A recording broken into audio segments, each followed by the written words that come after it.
मतदारसंघातील सर्व बांधव भगिनी माता आणि महाराष्ट्रातील सर्व जनता देशातील सर्व यांना या गणेशोत्सवाच्या निमित्तानं मी शुभेच्छा व्यक्त करतो आणि या राज्याचे देशाचे प्रश्न चांगल्या रीतीने सोडवण्याची बुद्धी शक्ती युक्ती आम्हा सगळ्यांना देणार एवढीच परमेश्वराला प्रार्थना करतो।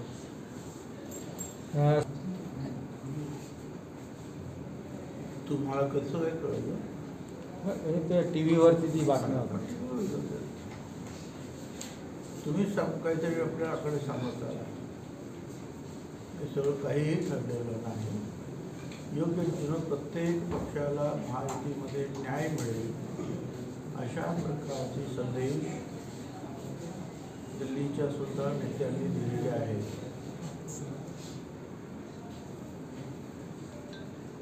तुमचं म्हणणं काय हो? असं आहे की महायुतीनं विधानसभेचं अधिवेशन घेतलं आणि त्यामध्ये मराठा समाजाला 10% आरक्षण मंजूर केलेलं आहे।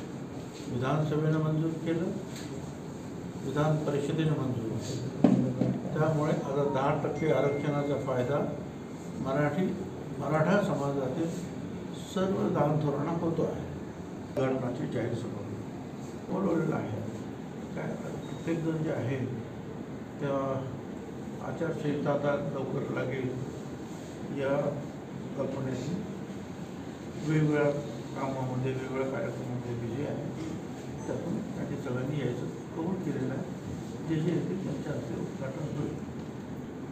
आचारसंहिता पहिल्या का दुसऱ्या आठवड्यामध्ये ऑक्टोबरच्या काही असणार।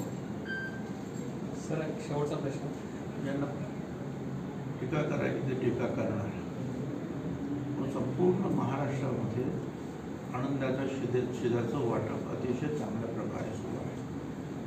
कुठेही तक्रार आलेली नाही। होतो कुठे दुसऱ्या दिवशी, कुठे संध्याकाळी, तर कुठे सकाळी, फरक होणार। 54,000 दुकानं आहेत। या 54,000 दुकानामध्ये या सगळ्या जिन्नस पोहोचवाय हे काम सोपं नाही आहे। त्यामुळे थोडंसं मागे पुढे होत राहील, परंतु सगळ्यांना या जिन्नस निश्चितपणे मिळणार आहे। त्याच्यामध्ये साड्या पण असतील का? हा कार्यक्रम हा म्हणजे माझ्या डिपार्टमेंटचा नाही आहे, तो वस्त्रोद्योग खात्याने सांगितलं आहे साडा वाटा आणि त्याप्रमाणे आम्ही त्या ठीक आहे, आमची मशिनरी त्याच्यावर आम्ही देऊ। आता याप्रमाणे माहिती अजितदादा बारामतीतून निश्चितपणे उभे राहतील।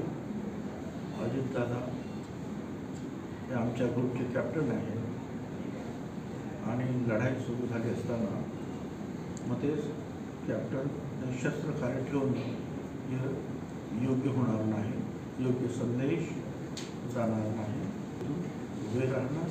बारामतीतून मोठ्या मताधिक्याने निवडून सुद्धा आहे।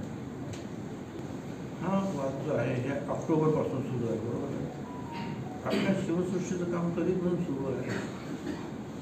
2-3 वर्षापासून सुरू आहे। जिल्हा परिषदेची ती जागा, जिल्हा परिषदेला आपण त्या प्रशासकीय संकुलामध्ये जागा दिल्यानंतर साईज्योती मूळव्याध हॉस्पिटल, मूळव्याध, भगंदर, फिशरवर आयुर्वेदिक औषधोपचार, क्षारसूत्र इंजेक्शन व व्हेसल सीलर जर्मनी लेझर मशीनद्वारे उपचार, डे केअर सेंटर, ॲडमिट राहण्याची गरज नाही, मेडिक्लेमची व्यवस्था, स्त्री रुग्णांसाठी स्त्रीरोग तज्ज्ञ, ठिकाण धारणगाव रोड, कोपरगाव, संपर्क डॉक्टर तुषार गलांडे, डॉक्टर काजल गलांडे।